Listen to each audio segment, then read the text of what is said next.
Kita mulakan kuliah kita pada tengah hari ini dengan baca Ummul Kitab Al-Fatihah. A'udzubillahi minasyaitonir rajim. Bismillahirrahmanirrahim. Alhamdulillahi rabbil alamin. Ar-Rahmanir Rahim. Maliki yaumiddin. Iyyaka na'budu wa iyyaka nasta'in. Ihdinas siratal mustaqim. Siratal ladzina an'amta 'alaihim غير المغضوب عليهم ولا الضالين آمين. إن الحمد لله نحمده ونستعينه ونستغفره ونعوذ بالله من شرور أنفسنا ومن سيئات أعمالنا من يهده الله فلا مضل له ومن يضلل فلا هادي له. صلاة وسلاما على من لا نبي بعده وعلى آله وأصحابه ومن تبعه ووالاه. رب اشرح لي صدري ويسر لي أمري واحلل عقدة من لساني يفقه قولي. سبحانك لا علم لنا إلا ما علمتنا إنك أنت العليم الحكيم. ولا حول ولا قوة إلا بالله العلي العظيم. اللهم اجعل جمعنا هذا جمعا مرحوما وتفرقنا من بعده تفرقا معصوما ولا تجعل اللهم فينا ولا معنا شقيا ولا محروما ولا مطرودا. Allahumma amin. Tuan-tuan dan perempuan, hadirin dan hadirat para jemaah yang dirahmati Allah sekalian, alhamdulillah, segala puji bagi Allah Subhanahu wa ta'ala yang mentadbir sekalian alam, kerana di atas limpah dan kurnianya, hidayah dan juga inayahnya, pada tengah hari ini dapat lagi kita bersama-sama dalam majlis ilmu dalam kerangka untuk kita memahami syariah Allah Subhanahu wa ta'ala selaras dengan matlamat kita dilahirkan atau diwujudkan di muka bumi ini adalah kerana untuk mengabdikan diri kepada Allah Subhanahu wa ta'ala, menjadi khalifah Allah Subhanahu wa ta'ala, memegang amanah untuk memakmurkan muka bumi ini, dan juga dalam kerangka ujian yang Allah berikan pada kita dalam kehidupan kita. Jadi dengan kita memahami syariat Allah Subhanahu wa ta'ala ini tadi, maka kita akan sentiasa mendapat panduan. Dan panduan ini ada di hadapan kita, iaitu Al-Quran. Ya, Allah Subhanahu wa ta'ala telah menurunkan atau mengutuskan Rasulullah sallallahu alaihi wasallam sebagai khatamun nabiyyin, dan disertakan dengannya Al-Quran kalamullah, dan diterangkan oleh baginda sallallahu alaihi wasallam segala apa yang ada dalam Al-Quran, dan diteruskan oleh para sahabat, para tabi'in, para tabi'in, dan juga para alim ulama, ya, menerangkan tentang panduan kita dalam kita meniti kehidupan kita. Maka sayugia untuk kita sentiasa menjadikan pengajian-pengajian apapun yang ke arah memahami Al-Quran dan juga Sunnah merupakan keutamaan kita, kerana itulah yang menjadi panduan kita. Adapun yang lain-lain itu adalah merupakan perkara yang secara fitrahnya kita memerlukan. Kita perlukan makan, minum, mandi dan sebagainya. Semua itu adalah keperluan kebiasaan, ya. Namun perkara yang berkaitan dengan hala tuju kehidupan kita, matlamat kehidupan kita dalam kerangka akidah kita sebagai seorang Muslim, maka itulah sepatutnya menjadi tumpuan kita dalam kita mengambil berat perkara tersebut. Para jemaah yang dirahmati Allah sekalian, seperti biasa kita akan membincangkan beberapa persoalan yang disampaikan kepada saya. Yang pertama, persoalan yang berkaitan dengan korban dan juga akikah, kerana kita baru selesai melaksanakan ibadah korban, ya, pada 10, 11, 12 dan 13 Zulhijjah yang lalu. Jadi ada pertanyaan berkaitan dengan tulang-tulang daging korban ataupun akikah, ya. Ada yang mengatakan perlu dikumpulkan dan diuruskan dengan satu kaedah yang istimewa tertentu, ya. Adakah perkara ini benar? Adakah ia merupakan satu sunnah, ya, dalam kita menguruskan tulang-tulang atau bahan buangan daripada binatang korban ataupun akikah tersebut, ya. sebenarnya tidak ada suatu cara yang khusus ya untuk menguruskan tulang-tulang ataupun segala bahan-bahan buangan daripada korban ataupun akikah ya. Yang pentingnya ialah kita menguruskan semua perkara-perkara yang dikatakan sebagai bahan buangan atau sisa dan sebagainya dengan cara yang terbaik ya, mengikut kaedah semasa ya, mengikut kaedah semasa ya. Maknanya seumpama bahan-bahan buangan yang lain janganlah dibuang merata-rata tempat, menimbulkan bau yang tidak enak atau menimbulkan penyakit dan sebagainya. Maka ia diuruskan sebagai sisa-sisa yang lain. Maknanya kita uruskan dengan cara yang terbaik sesuai dengan peredaran zaman ya. Tidak ada satu pun kaedah khusus untuk menguruskan tulang-tulang tadi itu ya. Cuma dalam akikah di sana ya, tulang-tulang tadi itu sebaik-baiknya janganlah dipecah-pecahkan atau dipotong-potong, dipotong-potong menjadi potongan yang kecil-kecil ya, atau di antara sendi dengan sendi itu dipotong. Kalau boleh biarlah dipotong di bagian sendi-sendi. Itu afdalnya begitu. Adapun untuk menguruskan sisa tadi itu bergantung pada kaedah semasa dan kita cari kaedah yang terbaik, tidak ada kaedah yang khusus. Kemudian soalan yang kedua berkaitan dengan korban juga ya, ada pandangan mengatakan bahawasanya daging korban itu tidak boleh disimpan lebih 3 hari. Jawapannya betul, ada pandangan tersebut ya. Dalam mazhab kita Syafi'i ya pun begitu juga ya. Satu ketika Sayyidina Ali radhiyallahu anhu juga pernah memberitahu para sahabat untuk tidak menyimpan daging korban lebih daripada 3 hari. Namun di sana ada juga dalil-dalil yang lain yang menyatakan tidak boleh melebihi 15 hari ya. Ada juga yang menyatakan tidak boleh disimpan di rumah dan sebagainya. Jadi secara umumnya ya, secara ringkasnya maknanya apabila dikumpulkan dalil-dalil tadi ini ya, maka para ulama berijtihad berpandangan bahawasanya ya, apa yang dilihat adalah maslahat kepada daging korban tersebut, adakah ianya dapat dimanfaatkan dengan sebaik-baiknya, terutamanya kepada mereka yang memerlukan ya. Kerana sebahagian daripada daging korban itu adalah hak orang fakir dan miskin. Jadi mana-mana yang boleh menyampaikan maslahat kepada mereka dengan segera, dengan cara yang terbaik, itulah sebenarnya objektif daripada ya, kenyataan-kenyataan yang berkaitan dengan 3 hari atau 15 hari ataupun tidak boleh disimpan di rumah dan sebagainya ya. Kalau zaman sekarang ini melalui peredaran zaman ya, kemungkinan boleh kita sampaikan daging tersebut ke tempat yang lebih jauh, kemungkinan keluar negara ya. Boleh ditinkan atau dibungkus dengan cara yang makna yang selamat, yang boleh sampai kepada tempat-tempat yang memerlukan daging tersebut, tidak menjadi masalah. Mungkin perjalanan itu memakan masa 2 minggu, mungkin sebulan, tetapi daging tersebut masih terpelihara dan akhirnya sampai kepada mereka yang memerlukan. Jadi itu tidak ada masalah ya, bergantung pada keadaan dan juga maslahat daging kurban itu sampai kepada yang menerima. Adapun berkaitan tidak boleh disimpan di rumah, kemungkinan pada satu ketika dahulu ya tidak ada tempat penyimpanan yang sesuai ya. Jadi kalau daging itu terus disampaikan kepada yang berhak, maka itu lebih baik ya. Kalau disimpan maknanya lebih 3 hari pun maknanya akan busuk daging tersebut. Tidak ada alat, masa itu ketika itu tidak ada alat untuk menyimpan daging seperti sekarang ini ya. Kalau di negara-negara Timur Tengah yang cuacanya kering ya, dalam tempoh 3 hari itu masih lagi boleh disimpan, masih boleh dimakan ya.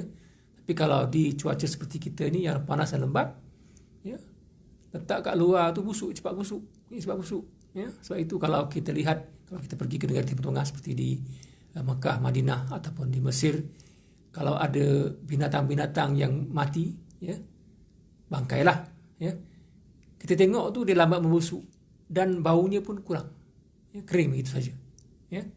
Tapi kalau di Malaysia ya, hari itu kena langgar, petang dah membusuk dah. Jadi suasana itu berbeza. Jadi kemungkinan timbullah pandangan mengatakan tidak boleh lebih 3 hari. Jadi itu bergantung pada maslahat dan keperluan. Yang penting maknanya hak mereka yang berhak itu mendapat daging tersebut dengan sebaik-baiknya ya. Baik, kita tinggalkan dahulu berkaitan dengan korban dan akikah. Soalan yang seterusnya ialah Ya, ini berkaitan dengan harta pusaka, rumah. Dulu ada cerita harta pusaka, tapi ceritanya ini yang ini berlainan pula. Ya.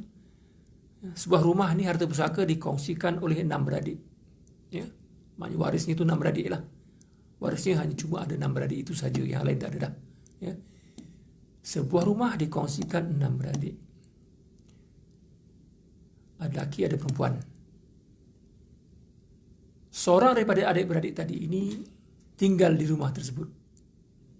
Tinggal di rumah tersebut dengan keluarganya lah, ya, keluarga. Jadi oleh kerana itu harta pusaka, maka mereka pun bermusyarat supaya masing-masing mendapat hak, ya, pada rumah tersebut. Ya. Maka 5 orang yang tak tinggal di rumah itulah, 5 orang setuju untuk rumah itu dijual. Dijual dapat duit, bagi-bagilah.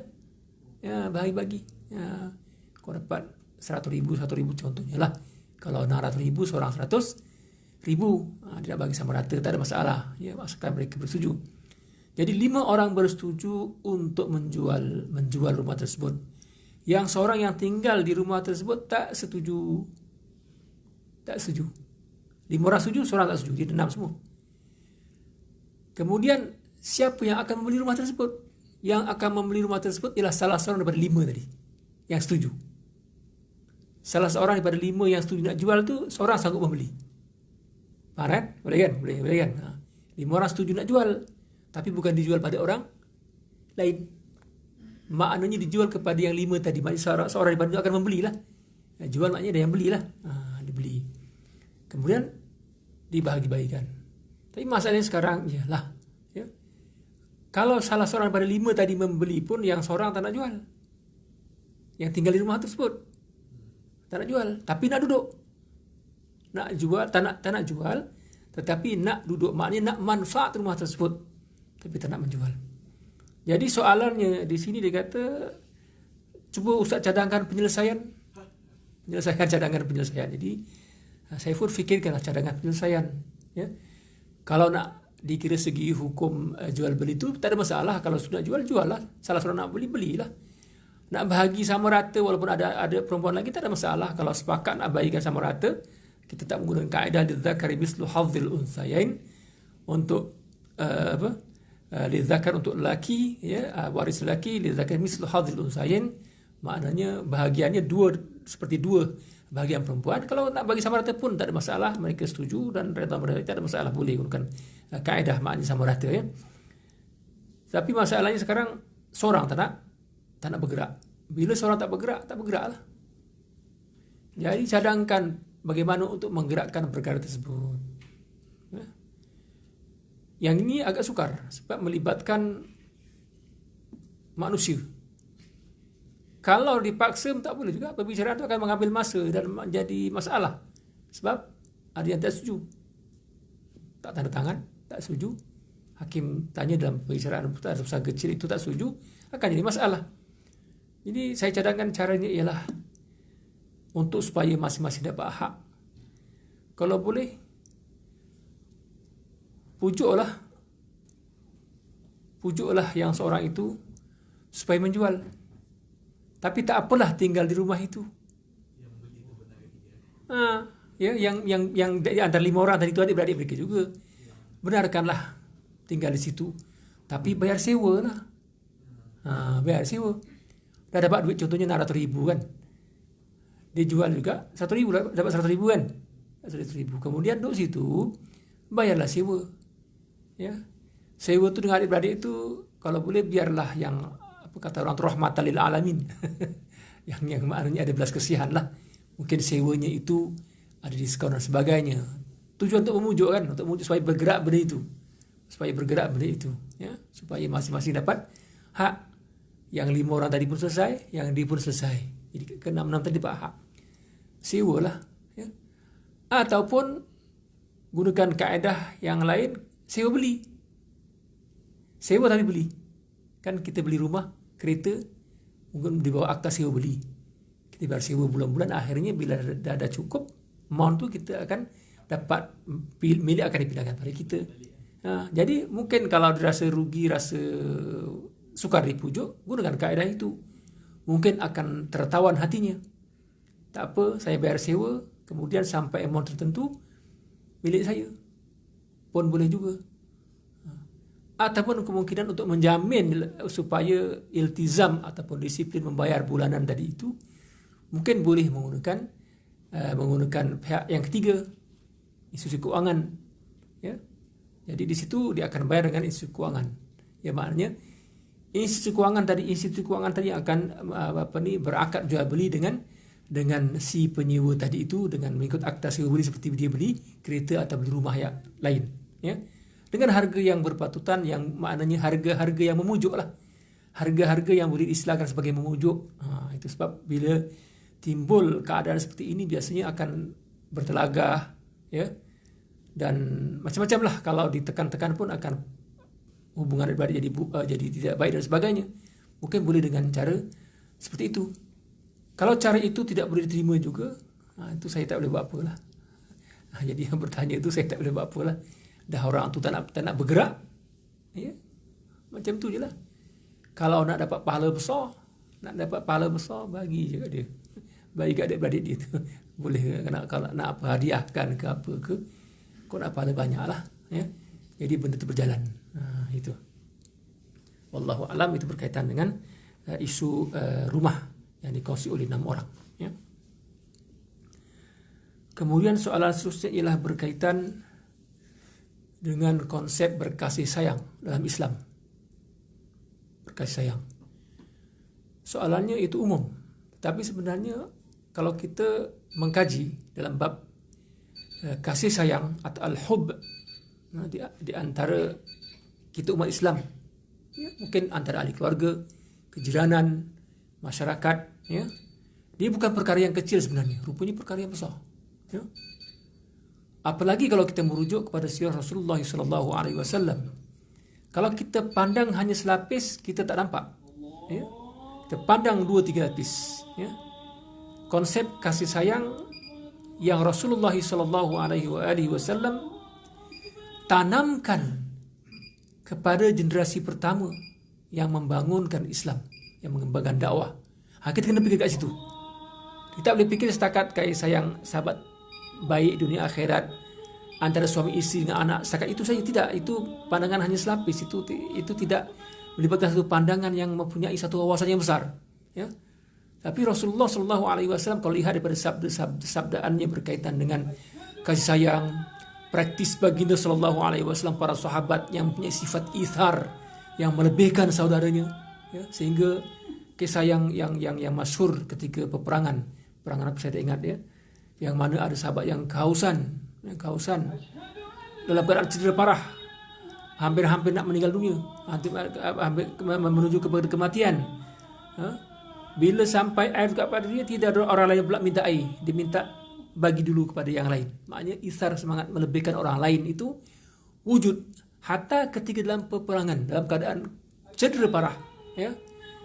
Kemudian kita lihat Islam mensyariatkan, ya, sunnah memberi salam.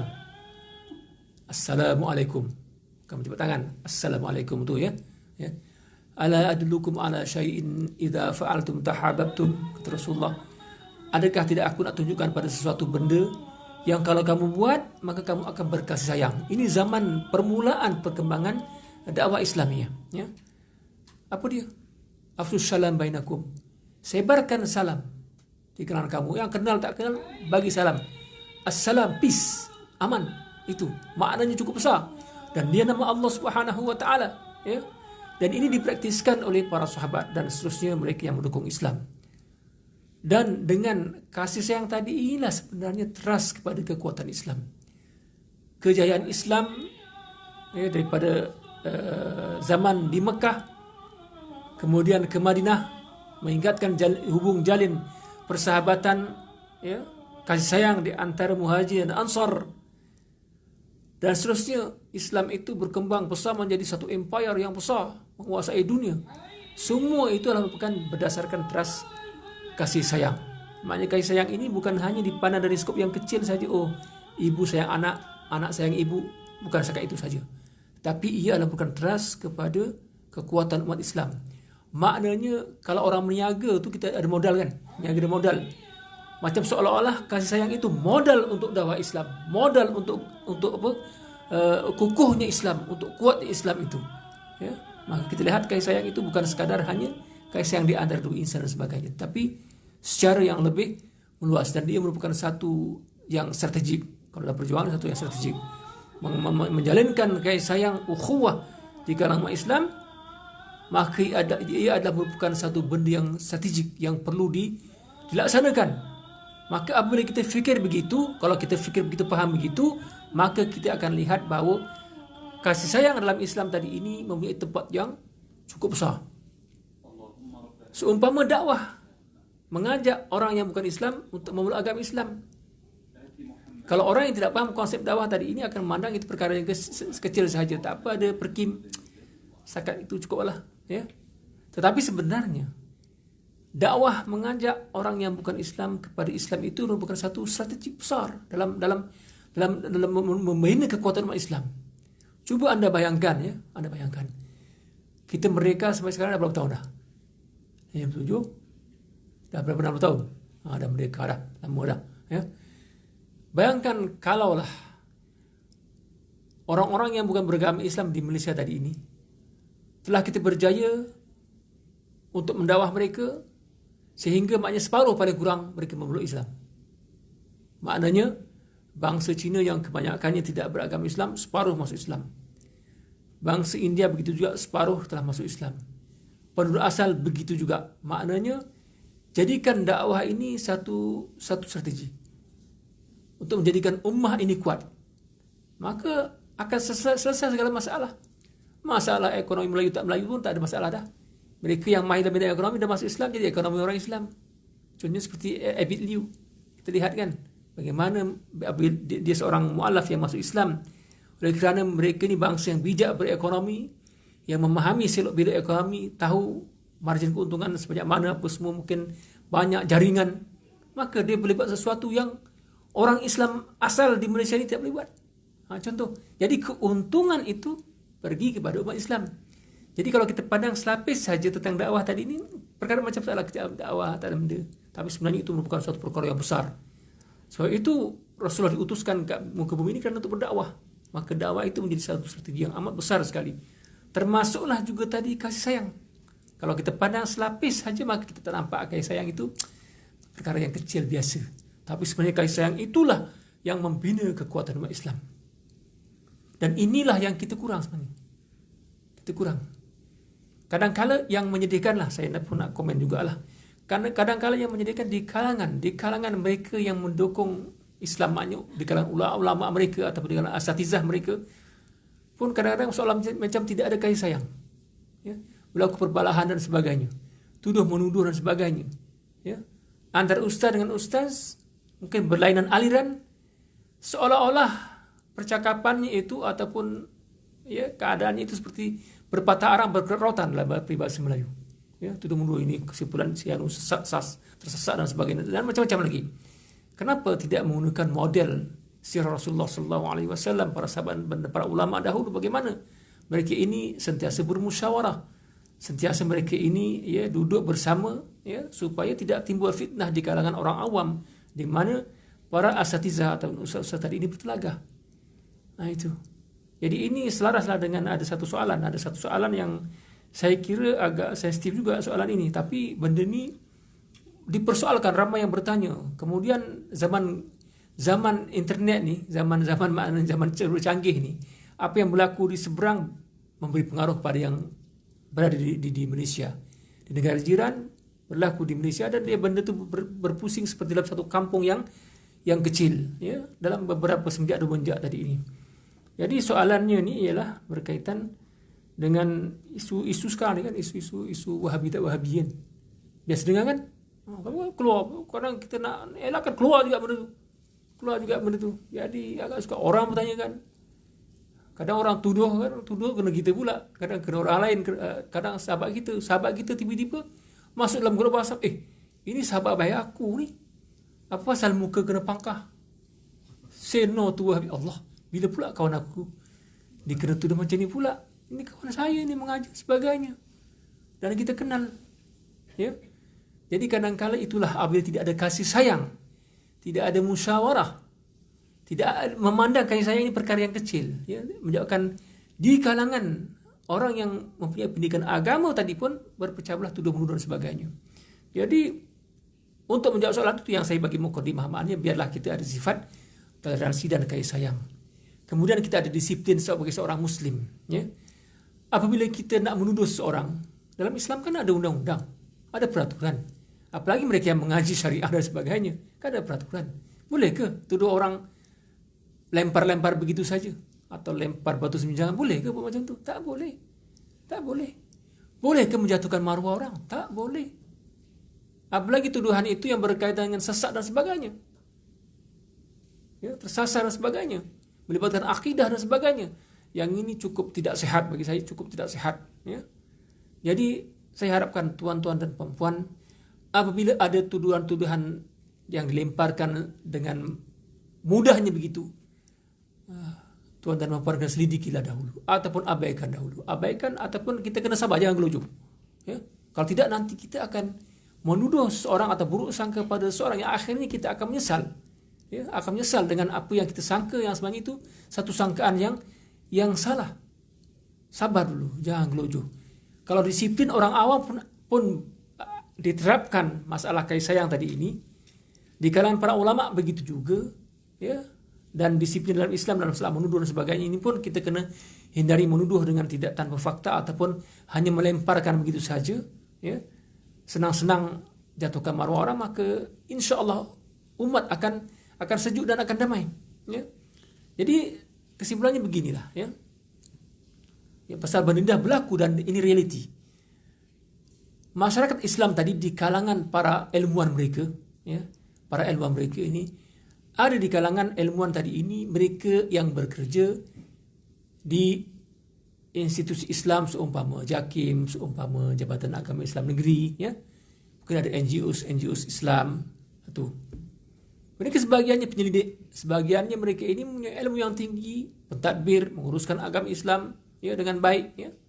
Termasuklah di Jabatan Agama Islam Negeri yang punya autoriti, kalau dari sudut perlembagaan maknanya negeri yang punya kuasa, ya, JAKIM sebagai penyelaras.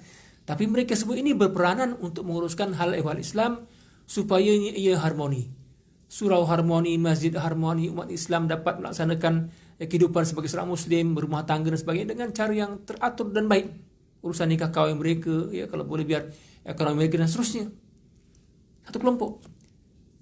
Satu kelompok ilmuwan Islam lagi pula ahli akademik. Mereka yang berada di universiti. Mereka yang takhasus dalam bidang syariah, dalam bidang akidah, dalam bidang sejarah, tamadun dan sebagainya. Mereka yang memang hari-hari kerjanya mengkaji, ya, berhubung dengan pengkaji-pengkaji umat Islam di luar negara. Mereka ada fakta dan sebagainya lah. Rujukan kitab-kitab itu menjadi bahan harian mereka. Kajian merupakan bahan harian, ya. Itu di kalangan ahli akademik. Ada juga di kalangan mereka yang tidak terikat dengan mana-mana. Kita panggil penceramah bebas lah, ya, tidak terikat dengan mana-mana. Mereka ini bukan ahli akademik dalam institusi awam ataupun swasta. Mereka juga tidak bekerja dalam bidang hal ehwal Islam dalam institusi-institusi seperti JAKIM, JAIN, tidak terlibat, atau institusi kehakiman Islam, ya, JKSM contohnya tidak terlibat juga. Mereka ini penceramah bebas, berilmu, alhamdulillah berilmu. Jadi ini kumpulan-kumpulan yang ada. Ada mereka ini bukan penceramah bebas. Mereka ada institusi pengajian yang swasta, mungkin pondok-pondok dan sebagainya, ya. Mereka belajar, hari-hari mengajar kitab dan sebagainya. Mereka ini kelompok-kelompok yang berkaitan dengan kita panggil sebagai ilmuwan Islam atau pendakwah atau pengurus hal ehwal Islam. Jadi kesemua ini perlu diharmonikan. Ini tidak pasti bagi pandangan saya sebagai pegawai hal Islam, saya melihat perlu diharmonikan, perlu cantik supaya orang awam juga cantik. Tidak timbul tuduhan-tuduhan liar, saling menjatuhkan dan sebagainya. Kemudian terheret pula institusi keselamatan pula. Institusi keselamatan pula diheret sekali. Dipengaruhi begini sebagainya untuk mengambil tindakan orang itu dan ini dan sebagainya. Ini tidak sehat dan cukup tidak baik untuk umat Islam. Itu banyak orang-orang awam, ya. Sebab mereka ini bukan ahli akademik, orang awam ni bukan penceramah bebas, bukan tuan guru, ya. Bukan mereka yang takhasus dalam menguruskan hal-hal Islam. Jadi banyak benda yang tak nampak di situ. Apa yang disampaikan oleh mereka ni yang kumpulan-kumpulan tadi, itulah yang mereka akan telan dan mereka akan terima. Maka sayugia maknanya mereka ini kena bertanggungjawab. Ahli akademik kena bertanggungjawab. Guru-guru pondok kena bertanggungjawab. Ya. NGOs Islam kena bertanggungjawab. Yang menguruskan hal-hal Islam perlu bertanggungjawab. Kerana ada satu bentuk syura ataupun permuafakatan, kesepakatan, ya, supaya benda ini tidak menyebabkan orang awam itu berpecah belah. Saya ambil contoh yang mudah lah, ambil contoh yang mudah, ya.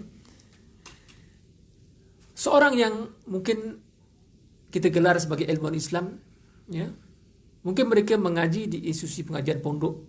Kebiasaannya mereka ini akan belajar kitab-kitab tertentu, ya, satu kitab dia belajar 2-3 tahun, habislah 2 biji kitab, katakanlah 2 biji kitab. Kitab siapa? Kitab dalam mazhab Asy-Syafi'i. Al-Um ke? Bukan. Al-Um tu karangan Imam Asy-Syafi'i. Mungkin kitab-kitab yang lain, mungkin Matan Minhaj, syarah-syarah Minhaj, dapatlah 2 syarah Minhaj. Ya, mungkin Mughni ke, ya. Ada beberapa kitab lain, setakat itu saja. Ya. Memanglah dia belajar dan habis, memang baca kitabnya bagus, kitab tu memang mungkin 2-3 kali khatam dah. Ya. Alim tak? Alim untuk kitab tu lah. Dalam kitab tu. Ya. Dan orang ini kita akui dia seorang yang belajar pondok dan habis baca kitab tu yang 2-3 biji itu dan alim untuk kitab itu. Tapi dia masih belum lagi meliputi kesemua tentang mazhab Asy-Syafi'i. Itu. Sebab kitab ni ada tarikh dia. Ada yang kitab dulu, ada kemudian. Qaul Imam Syafi'i ada qaul qadim, qaul jadid. Ada pandangan-pandangan yang dikumpulkan semasa Imam Asy-Syafi'i berada di Iraq, kemudian apabila di Kufah berpindah ke Mesir, lain pula pandangan dia, ya. Jadi di sini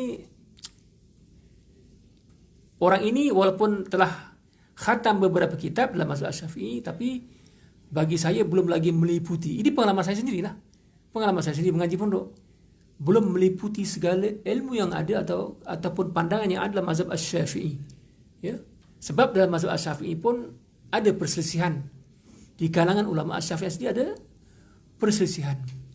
Kemudian apabila kita belajar di peringkat universiti, kita mempelajari tentang metodologi kajian dan sebagainya, mungkin peringkat master dan PhD, ya, maka akan didedahkan dengan usul ataupun dasar setiap mazhab tadi itu. Contohnya mazhab Syafi'i, usul mazhab Syafi'i apa dia, usul fiqh dia macam mana, ya, semua kitab kita dia apa, tarikh dia, ulama dia dan sebagainya, pandangan dahulu, pandangan kemudian.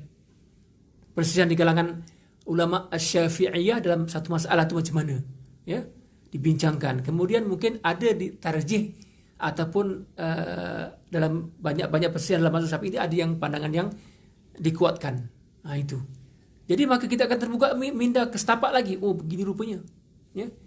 Jadi maknanya kalau kita dah membaca satu kitab dan kita berpegang pada satu pandangan itu, tiba-tiba ada orang yang sebenarnya kawan kita, sahabat kita, satu mazhab dengan kita pun, cuma dia advance sedikit, mungkin belajar tentang khilaf-khilaf dalam mazhab Syafi'i, kemudian dia pilih pandangan yang ditarjihkan pandangan sedikit demikian. Kemudian diketengahkan, lain dia lain macam daripada aku je. Mula tuduh, ni Pak Wahab, bunyi macam Pak Wahab lah, apa semua.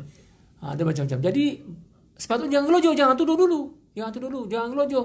Kena pula benda tu mungkin pernah berkawan dengan sahabat kita, mungkin sahabat pada sahabat kita. Jadi benda ini apabila disebarkan, diviralkan, ya, maka menjadi tidak sihat. Sabar dulu, tengok dulu, ya. Apalagi kemungkinan pandangan itu di kalangan mazhab yang berbeza, tapi mazhab yang muktabar, mazhab yang 4 yang muktabar diiktiraf di Malaysia, ya. Jadi pandangan berbeza tadi itu tidak semestinya menunjukkan bahawa orang itu tersasar dan sebagainya. Jadi kena sabar, kena jangan gelojoh, tengok dulu. Itu dalam masalah fiqh, hukum-hukum yang cabang, ya. Begitu juga dalam masalah akidah, ya. Masalah akidah begitu juga, ya. Saya mengaji pondok contohnya. Saya mengaji 2-3 biji kitab yang berkaitan dengan akidah Ahlussunnah wal Jamaah yang berpandukan kepada akidah Asy'ariyah wal Maturidiyah, ya. Imam Hasan Asy'ari dengan Imam Al-Maturidi, ya. Saya belajar sifat 20. Pemahaman saya tentang ayat-ayat yang mutasyabihat, ya, ada pentakwilan atau penafsiran, ya. Sekiranya maknanya Allah Subhanahu wa taala tsumma stawa 'alal 'arsy, ya, Allah beristiwa di atas arsy, maknanya ditakwilkan bahwa itu maknanya istilah menguasai arsy, ya. Itu yang saya pegang, katakan, ya. Kemudian saya tak mengaji lagi tentang mazhab yang saya pegang tadi ini, bagaimanakah imam mazhab tadi ini berpandangan, ya. Contohnya Imam Hasan Al-Asy'ari, ya. Ya. Beliau tadi ini pada peringkat permulaan, ya, kalau saya mengaji pun dulu saya tak kaji sejarah itu. Mungkin saya paham dalam kitab yang bukan dikarang oleh dia pun, oleh ulama Asy'ariyah, oleh ulama-ulama yang bermazhab Asy'ari, ya, bukan dari Imam Asy'ari sendiri, ya. Saya berpegang terus di situ, tak tahu sejarahnya. Rupa-rupanya Imam Hasan Asy'ari dulu mula-mula dia belajar dulu, dia bermazhab Mu'tazilah. Pada peringkat permulaan bermazhab Mu'tazilah, ya. Kemudian beliau telah berpandangan dengan pandangannya sendiri, ya, dan ditafsirkan atau takwilkan ayat-ayat mutasyabihat. Kemudian di penghujungnya beliau masih mengiktiraf golongan yang berpegang pada zahir ayat, tapi diserahkan pada Allah Subhanahu wa taala maknanya macam mana. Tak apa, Allah sifatkan dirinya bersemayam, terpulang pada Allah Subhanahu wa taala. Bagaimana, tak payah tanya. Ya, tanya bagaimana itu merupakan benda yang kita tak ketahui. Sebab itu Allah berbeza daripada manusia, laisa kamitslihi syai', ya. Kalau kita tanya bagaimana caranya, maka pertanyaan itu sendiri satu bid'ah. Tak perlu ditanya sebenarnya. Tetapi kita jangan nafikan sifat-sifat yang Allah sendiri sifatkan pada dirinya, ya. Dan Imam Hasan Al-Asy'ari tidak mengatakan bahawa golongan ini sebagai golongan yang dipanggil sebagai mujassim atau golongan yang menjisimkan Allah Subhanahu wa taala seperti makhluk, tidak, ya. Jadi pandangan-pandangan seperti ini kita kedaikan semua. Jadi kita tidak boleh terus dengan begitu gelojoh mengatakan bahawasanya kumpulan yang menerima segala yang zahir daripada ayat-ayat yang berbentuk mutasyabihat, seperti Allah ada tangan, ya, kaki dan sebagainya, Allah turun ke langit dunia dan sebagainya. Kita terima golongan yang menerima secara zahir tadi ini, tetapi tidak memperincikan seperti makhluk, tidak. Itu serahkan pada Allah Subhanahu wa taala. Bersemayam sesuai dengan Allah Subhanahu wa taala yang kaifiatnya pun kita tidak ketahui. Tafwid maknanya serahkan pada Allah Subhanahu wa taala, ya. Kita jangan gelojoh mengatakan golongan seperti ini ada golongan yang menjisimkan Allah Subhanahu wa taala dan sesat. Tak boleh. Sebab Imam Malik sendiri pun maknanya kalau kita lihat, ya, berpendirian bahawa tafwid pada perkara-perkara tersebut maknanya serahkan pada Allah Subhanahu wa taala. Tidak perlu bertanya bagaimana kaifiatnya, tetapi segala sifat Allah Subhanahu wa taala kita terima. Imam Abu Hasan Al-Asy'ari pun semasa dia belajar dengan Mu'tazilah pun, bermazhab Mu'tazilah pun maknanya, ya, akhirnya telah rujuk kembali kepada pemahaman bahawasanya perkara-perkara yang mutasyabihat ini biar serahkan pada Allah Subhanahu wa taala. Jadi maknanya jangan gelojoh untuk kita menyesatkan satu kumpulan, ya. Kita kaji dahulu, tengok dahulu, kaji sejarahnya, tengok susunan kitab-kitab karangan yang dikarang oleh seorang yang menjadi rujukan kita, ya. Dan kita akan tahu bagaimana para ulama tadi ini pun kalau maknanya berpegang satu pandangan, kemungkinan kemudian berpegang dengan pandangan yang lain, itu perkara biasa. Adapun untuk menyesatkan itu akan menyebabkan masyarakat ini akan ramai yang sesat lah, ya. Kalau maknanya kumpulan tadi ini diwakili oleh ramai berjuta umat Islam, tiba-tiba ketika kata pandangan ini sesat maka berjuta umat Islam sesat. Kadang-kadang kita ni pun tak boleh terlalu terpengaruh dengan pandangan seseorang yang beria mengatakan bahawa mereka ini sesat sebabnya begini dan sebagainya, ya. Saya pernah buat kajian yang tak mendalam lah, tapi kajian jugalah, ya. ada seorang yang begitu mengatakan kumpulan ini tak bagus, kumpulan ini sesat, kumpulan ini menjisimkan Allah Subhanahu wa taala, orang ini dan sebagainya, dengan gelaran-gelaran tadi itu, gelaran seperti itu tadi itu yang negatif ya. Jadi bila dikaji-kaji balik siasat rupa-rupanya orang tadi ini memang dia ada satu sifat balas dendam secara pribadi rupa-rupanya. Kenapa? Kalau kita ingat ya, satu ketika ada fatwa yang mengharamkan ajaran Al-Arqam kan. Ada perkara-perkara pokok akidah yang tidak tepat. Maka keputusan mengharamkan Al-Arqam, kepahamannya tadi itu. Dan ada beberapa golongan tarekat yang ada unsur-unsur wahdatul wujud ya. Dalam tarekat tersebut telah diharamkan. Rupa-rupanya orang tadi ini rupanya bekas pengikut Al-Arqam. Tapi bila diketahui dah bertaubat, telah duduk di satu tempat yang selisih dan sebagainya, tetapi masalah itu ada lagi, maka orang ini kita lihat terlalu bermusuh dengan satu kumpulan tadi itu. Atas sebagiannya adalah sebab-sebab tadi itu, sebab-sebab kerana ada perkara-perkara yang tidak berpuas hati dengan tindakan pihak pemerintah atau jawatan kuasa fatwa kebangsaan dahulu memutuskan begini-begini dan sebagainya. Jadi kita itu sebab itu yang gelojoh, jangan kita terus terhirit dengan pandangan-pandangan orang tertentu. Tidak, kita rujuk pada pihak yang berautoriti ya. Kalau orang yang mundur tadi itu kita minta dia tuduh dengan cara yang betul lah. Tuduh cara yang betul. Ya, kalau dikata orang itu sesat, bawa ke mahkamah. Jangan sesat lempar macam itu saja. Islam ada disiplin. Kau nak tuduh orang itu berzina, jangan mencakap-cakap, betul tak? Nak tuduh orang itu mencuri, jangan cakap-cakap, itu saja. Ya, benda itu jenayah ya, jenayah. Apalagi melibatkan kesesatan atau murtad, zina, liwat dan sebagainya. Ini jenayah dalam Islam yang maknanya dia ada disiplin dia. Ya.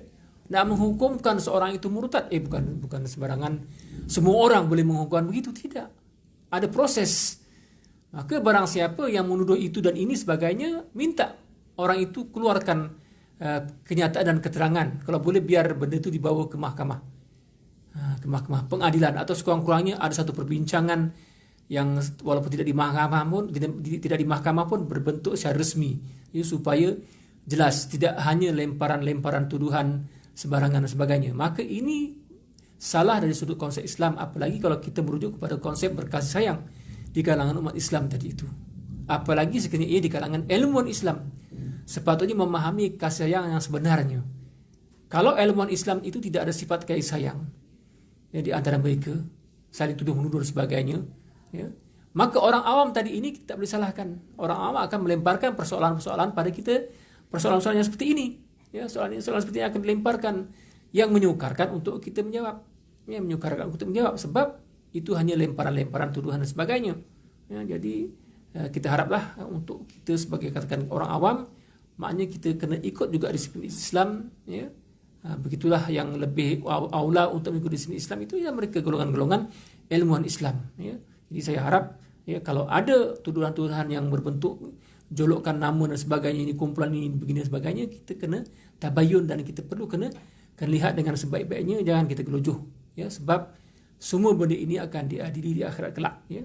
Kalau kita tuduh seorang itu murtad, kalau tidak murtad maka atau tidak kafir, maka kafir itu akan kembali pada yang menuduh ya. Ini bukan sembarangan ya. Jadi kita umat Islam kena ada punya strategi tinggi yang betul, bijaksana, kena ada bijaksana ya. Kena memandang bahawasanya kasih sayang tadi itu bukan sekadar di kalangan keluarga kita sendiri, tidak, tetapi sama umat Islam ya, semua Islam ya. Jadi tadi ada kaitan dengan soalan kasih sayang dengan tuduhan-tuduhan yang seperti ini, yang dilemparkan tadi ini, kita kaitkan supaya maknanya kasih sayang itu menjadi satu ubat yang paling baik untuk supaya penyakit tuduh menuduh dan sebagainya, menyesatkan dan sebagainya itu akan lama-lama akan berkurang. Dan kita kena mengadakan program-program yang menyemarakkan kasih sayang ya. Dalam keluarga kita adakan program-program yang berbentuk menanamkan kasih sayang. Di kalangan ahli karya, di kalangan jemaah surau ini contohnya, mengadakan program-program yang menyemarakkan kasih sayang. Sebabnya kalau tidak ada hubungan, tidak ada interaksi, dia ada perasaan buruk sangka dan sebagainya, dia akan menjadi masalah, ya. Di taman, contohnya di taman gitu, ya. Kalau siapa yang jadi pengurus di taman dan sebagai ketua taman dan sebagainya, tak kisahlah, ya. Adakan program-program yang menyemarakkan kasih sayang. Maknanya ada ta'aruf, perkenalan itu. Ya, apa bentuk program, fikirkan kreativiti untuk supaya kita ni berinteraksi. Bila berinteraksi maka hilanglah apa kata orang tu hijab-hijab, ya. Buruk sangka itu akan hilang. Hatta kalau kita yang muslim dengan bukan muslim pun, kalau kita ada interaksi, buruk sangka itu hilang. Oh, dia ni bukan Islam tapi rupanya dia bagus lah, dia baik. Fitrah manusia kan suka kebaikan. Oh, bagus. Jadi kita rasa macam rapat dengan mereka. Bila rapat, apa yang kita cakap pun maknanya dia orang tak sensitif. Sebab dah kita ada hubungan baik. Jadi sifat terbuka itu ada. Dan inilah sebenarnya yang dilakukan oleh Rasulullah SAW.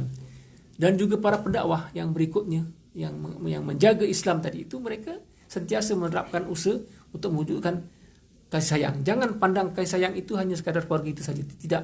Dia melampaui keluarga, masyarakat kita. Dan ia adalah merupakan benda yang amat mahal dan strategik dalam membina umat Islam. Itu kasih sayang, ya. Baik. Yang berikutnya para jemaah sekalian ialah Ustaz, ya, dia kata kita nak ke rukun iman dulu ke rukun iman dulu baru rukun Islam ke macam mana, Ustaz?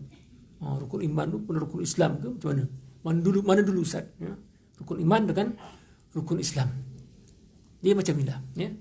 Kalau kita sebagai seorang muslim, maka keduanya kena ada. Rukun iman dan rukun Islam tu kena serentaklah, kena ada. Cuma rukun iman itu dasar. Dia akidah, teras kepada iman, ya. Iman kena jelas, ya. Iman itu ialah darjah kekuatan kepercayaan kita pada dasar akidah. Di antara akidah dan iman itu berbeza. Akidah ni teras, asas, rukun ada 6 rukun iman. Contohnya rukun iman ada 6. Tak boleh kurang. Tak boleh kurang satu. Tak boleh kurang satu. Mesti kita kena percaya ke semuanya. Dan ia sebagian daripada rukun iman itu sebagai daripada aqaidul iman, sebagai akidah. Dan akidah itu lebih luas lagi sebab ia melibatkan perkara-perkara yang gaib pun termasuk akidah, ya. Surga, neraka, sirat, mizan dan sebagainya, walaupun tidak disebutkan secara terperinci dalam rukun iman. Kalau surah Al-Baqarah, ya, pada 5 ayat yang pertama pun disebutkan yang beriman dengan Allah dan juga beriman dengan perkara-perkara yang gaib, ya, secara umum begitu. Perinciannya Rasulullah terangkan, ya. Maka kepercayaan kita kepada lauh, kepada qalam, ya, wujudnya malaikat dan sebagainya, ya, seperti dalam rukun iman itu adalah merupakan teras pada akidah kita. Kemudian darjah kekuatan kepercayaan itu namanya iman. Sebab itu iman boleh pasang surut. Kadang iman kuat, kadang iman kurang. Iman kuat dengan sebab kita taat pada Allah Subhanahu wa taala, melakukan ketaatan, iman meningkat. Selalu pergi masjid, selalu baca Quran, insya-Allah, selalu bersedekah. Bila buat maksiat, iman pun kurang. Tapi akidah tak boleh kurang. Walaupun iman itu surut, akidah jangan surut. Akidah tetap, ya.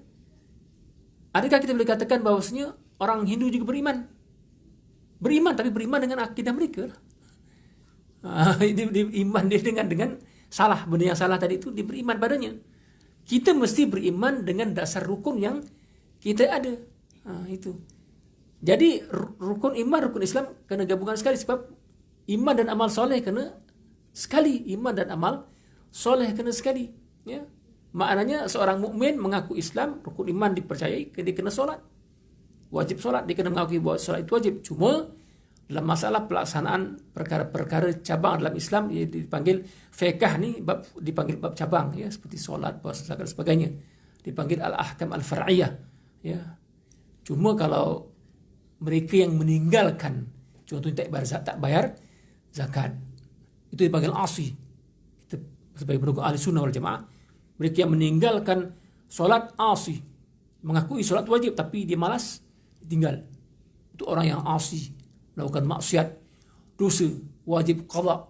Zakat pun wajib qada, kena buat, kena bayar. Yang dulu dia kena bayar juga zakat tu, ya. Cuma dia tak terkeluar daripada Islam, ya. Paling tinggi pun maknanya orang itu fasik. Orang yang asi ini dia membawa pada fasik, ya. Tapi kalau rukun iman kurang, dia percaya semua, tapi yang pertama tak percaya. Habis itu. Tapi jangan pula nanti buat kesimpulan, kalau macam tu kita ambil rukun iman sajalah. rukun Islam kemudian tak apa. So, Ustaz kata kalau tinggal sembahyang, kalau kita masuk sembahyang baru asli. Tak mau, dia kena serta sekali. Sebab kenapa saya cakap itu? Sebab kita lihat nak amalkan agama ni ikut Rasulullah, ikut para sahabat. Dia tak boleh ikut kepala kita sendiri. Asing-asingkan rukun iman dulu, yang ni kemudian tak mau. Cuma dalam masalah kita menentukan orang itu masih Islam atau tidak, dia ada perincian lah itu. Maknanya kalau orang itu tak solat tapi masih mengakui solat itu wajib, masih dikatakan sebagai orang yang beriman, dan insya-Allah dia seorang yang fasik asli, maknanya dia akan masuk surga tapi akan dihukum oleh Allah Subhanahu wa taala itu. Tapi bukan maknanya tak apalah, biarlah jadi orang fasik tak apa, yang penting kita beriman. Itu tak mau. Kalau itu yang dimasukkan, saya menolaklah. Jadi kita nak supaya iman dan Islam tadi itu ataupun amalan Islam itu sekali serentak. Jadi saya hari ini menjelaskan benda-benda yang kadang-kadang orang silap faham, atau pahaman itu hanya selapis saja. Yang pertama tadi berkaitan dengan kasih sayang.